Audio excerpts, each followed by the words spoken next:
اعوذ بالله من الشیطان اللعین الرجیم. بسم الله الرحمن الرحیم. بحث از ما درباره حقوق زن و فمینیزم بود. ما تعریف فمینیزم را به طور ساده و بسیار سلیس الفاظ و جملات بیان کردم. اعتقادات فمینیستا که درباره برابری زن از لحاظ حقوق شی رایت شی او را ما در خدمت شما مطالب عرض کردم. امروز میخوایم او اصول ها و مبانی که مختصر در خدمت شما گفتم یک اشاره دادم اونها را ما مطالب در خدمت شما عرض کنم که در نظر از ما بسیار ضروریه و او اصول ها و او پیشفرض هایی را که فمینیستا مد نظر گرفته برای حقوق زنها تحریک چلاومونن و یا جنبش را که شروع کردن و اونها را ما باید متوجه شونی که اونها چی مگه. دوستان عزیز، یکی از مبانی و اصول ها که باید جانچ پرتال شونه و ما درباره چی معلومات داشته باشی او هیومنیزم است. در فارسی میگه اومانیزم یا در معنایش اگر کنی اومانیزم را انسانگرایی و یک اصطلاح جدیدی که واقعا بسیار در نظر من خوب است او انسان پرستی است. انسانگرایی یا هیومنیزم وقتی که مومگی اینا موگه در مقابل وحی الهی قرار میگیره، در مقابل روایات الهی که است روایات اهل بیت علیهم السلام قرار میگیره و یا ایتر بگم که در مقابل تعلیمات اسلامی قرار میگیره. نکته ای که در منی هیومنیزم که این هیومنیزم را هم مبنای سیکولاریسم هم قرار گرفته و حتی مبنای کپیتالیسم هم که است قرار گرفته. اینجی که نکته باید توجه کنی او درباره عقل انسانیه. اینها برای عقل انسانی زیاد مانور میده. عقل بشری را مصدر تشریع قرار میدن. هر جایی که عقل بشری که تعلیمات اسلامی تکراو پیدا کرد اونجی موگه که گبی عقل انسانی که است معیار قرار میگیره، ترجیح زو است، پریارتی زو است، مقدم او داده میشه، روایات را وحی الهی را کنار اشته مشنه و برایش باید عمل مو نکنی. نکته ای که موز نه وقتی عقل بشری را اینها معیار قرار میده در تمام مسائل های دنیوی موز نه سوال پرسانی که واقعا عقل تعریف چیه، چون که در منی اصول فقه و احکام شرعی که استخراج میشه و روایات را که مو از منی زو یک حکم شرعی استخراج منی هیچ وقت قد عقل تکراو نداره. یعنی او چیزی که عقل مگه او حکم شرع است و او حکمی که شرع گفته او حکم عقل است، لذا تکراو نیه. اینها در بعضی موارد ما میگه که اگر تعلیمات اسلامی کدی عقل تکراو داشت، احکامات اسلامی کدی عقل تکراو داشت، مو عقل که است معیار قرار میده، در حالی که اینها موزنامی سوال که تعریف عقل چیه واقعا، کدام عقل مگی؟ عقل منطق مگی، یعنی عقل لاجیک مگی، علمی منطق را مگی، عقل فلسفی را مگی، عقل فقهی را مگی، یعنی اصول فقه را مگی، کدام عقل را که شما در مگی که معیار برای شناخت احکام یا شناخت چیزها ضروریه و مو میتونی برای زو که است دیپند کنی و مسائل خود که است حل کنی.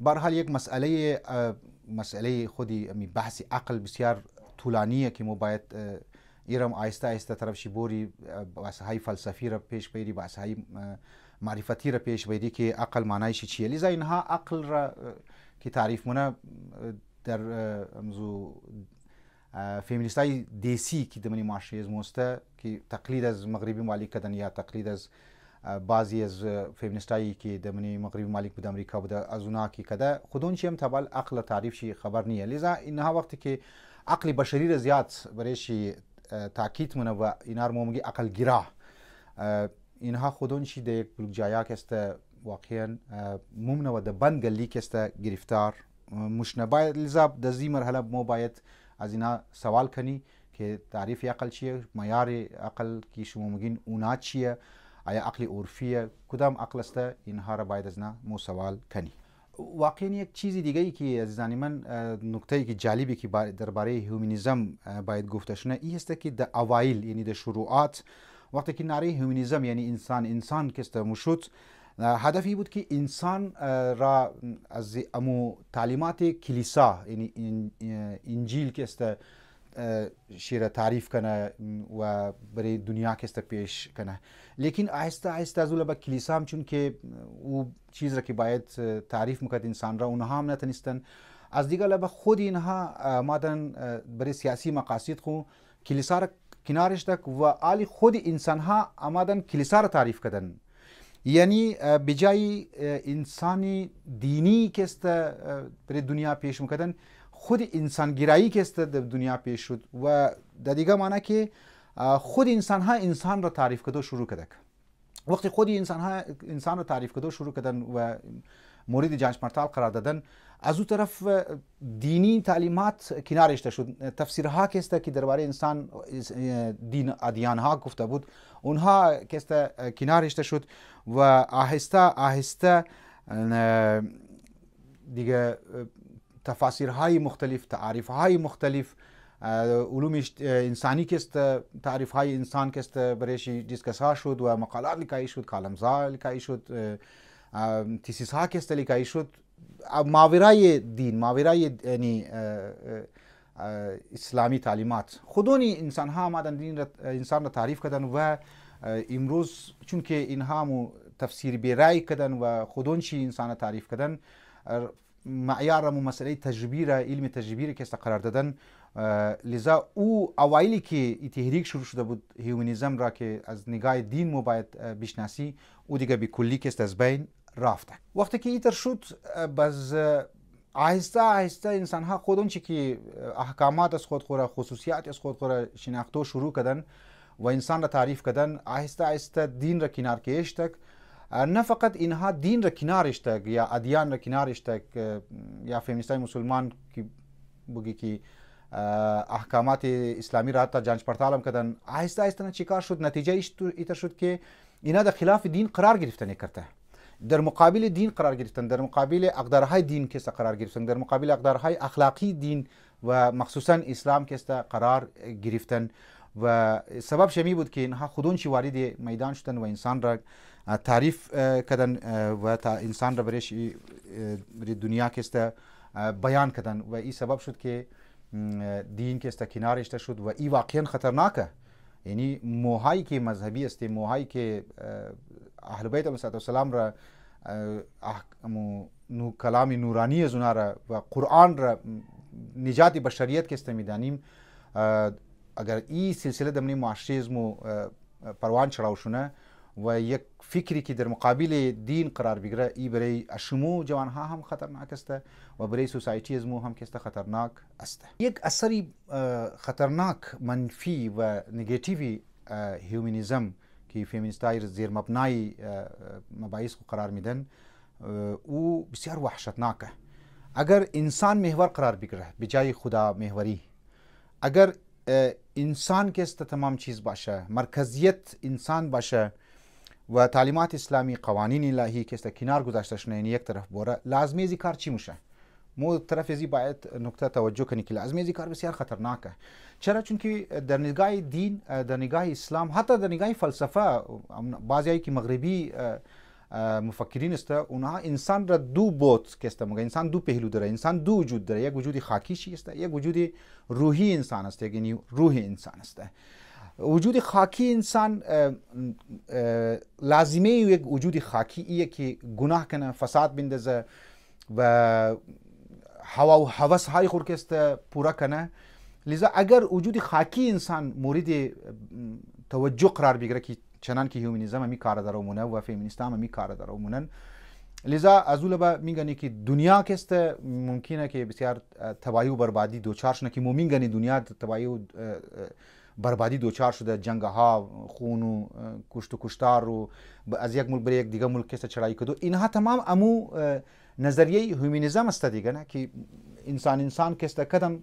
خب علی از اول انسان کدن که مو باید انسان ها را ترجیح بدی، مو انسان ها را برای حقشی باید رایش کست کار کنی، چون که این مو دایرکشن چی دیگه لب رفته دین نبود، از اونجا اینها آمدن امو منافع شخصی از خود خور، منافع ذاتی انسانی از خود خوره او را پیش بردن. گاهی برای افغانستان که است چرایی مونن، برای یمن چرایی مونن، برای عراق که است چرایی مونن، معدنیاتی از ناره، وسایلی از ناره و ریش قبضه مونه و در ملک های از خود خو آرام که است میشنه و این کل تضاد است حتی برای امزی ظاهری نظریه امزی هیومنیزم که انسان مونین چی مو.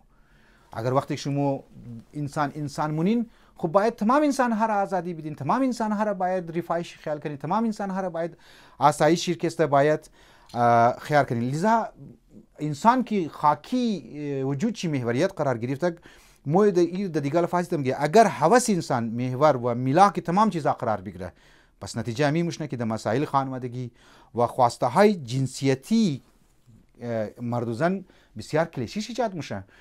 تو وقتی که انسان هوسشی معیار قرار بگیره، انسان امو وجود خاکیشی که معیار قرار بگیره، محوریت که قرار بگیره، مرکز فقط جسم مادیشی باشه، سبب این نتیجه چی میشه که دمنی یک خانواده زن و شوهر که مسئله سکس است یا مسئله جنسی مسائل است و شوهر گوگت نیاز داره که زن خوب بگه که تو باید مرد تمکین کنی یا زن بگه که شوی خوب بگه که مرد تمکین کنین، اینجی از اول با یک مبنایش آزادی هم هست. مگه نه ما نمونم مسئله سقط جنین که پیش ما در خدمت شما گفتم 9 ماه 9 روز زن میگه که ما چرا ما باید یک اولاد را، یک بچه را، یک طفل را، یک نطفه را ما منی شکم کسته بیلم و ای اذیت‌ها را کسته بینگنم.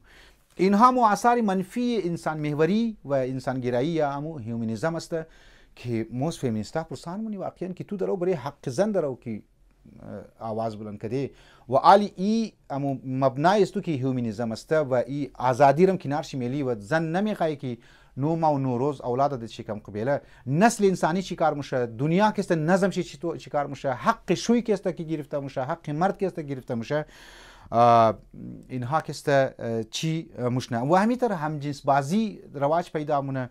گفتم سقط جنین که است همینطور مسئلهشی پیش مایه، تولید نسل که است مسئلهشی پیش مایه، فساد و مسائل اخلاقی که است جنم میگره به بهانه امزی انسانگرایی و به معنای امزی هیومنیزم. لذا ما فیمینیستاری میگه که شما واقعا باید توجه کنین طرف ازی ناریخو یا سلوگان خو که مگین مو زن را حقوق میدی و زیر بنای شمو مبانی شمو یا مبنای شمو یکی از مبانی شمو یا یکی از اصول های شمو که هیومنیزم است دوچاری بسیار مشکلات است و در دنیا که است مشکلات ایجاد مونه. اشکال اساسی که برای فمینیستا مو میتونی کنی و ایه که خب شما زیر مبنای شما اصول شما هیومنیزم است، یعنی انسان است، انسان گرایی است، انسان پرستی است. باید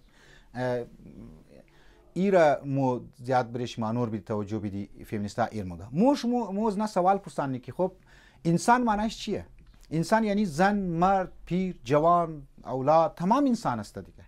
لیکن شما تحریک که چلاومونین و شما این جنبشی که شروع کردین برای حقوق زنها، شما خو زن را که است هایلایت مونین. وقتی که تو یک مبنا را قرار میدی که ما توسط این مبنای خو تحریک خود چلاومونم، مبنای تو یا اصول تو اوتر باشه که برایش یه اشکال نه. مبنای است تو لفظ انسان را استعمال مونی که او مرد رم شامل میشه، گفتم زن رم شامل میشه. لیکن تو سلوگان تو برای حقوقی که است زن است، زن محوریت است، زنها را که است تو در بارش سوچ مونی. لذا او اصول تو که ازی کارهای تو تحریک تو در تکراو است. تو باید یا هیومنیزم را تعریف شیر تبدیل کنی یا هیومنیزم را اله بدی. این مبنای خود که است اله بدی. این اشکالی اساسی واقعا. درسته که شما برای حقوق زن آواز بلندین، نعره میزنین، تحریک شروع کردین، لیکن ما سوال شما میگم که خب این نعره و این حقوق زن که شما درو برایش آواز بلند کردین از کدام مبنا، کدام دلیل، مثلا کدام اصول؟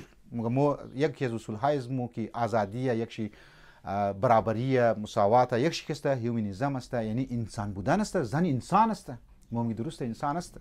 لیکن خب شما اینقدر بعض اوقات مسائل زنها پیش برین که مسائل مردها را طرفش توجه که است نمیدین. لذا این مبنای انسانگرایی یا انسان محوریت که هم شامل مردها موشه و هم شامل زنها موشنه، شما مردها را که است کنار میلین، شما مردها را یک طرف میلین.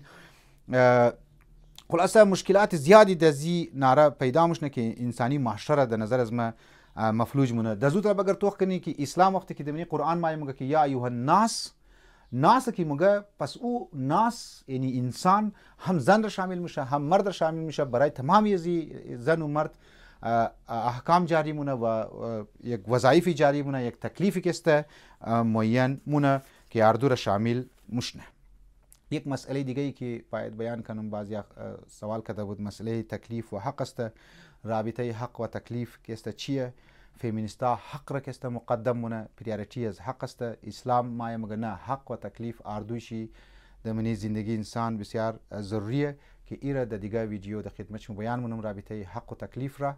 و اینها یاد شما باشه که اینها در امتحان مایا و ما شما از همزی ویدیو امتحان مطالب شکسته گرفتنی استم. والسلام علیکم و رحمت الله و برکاته.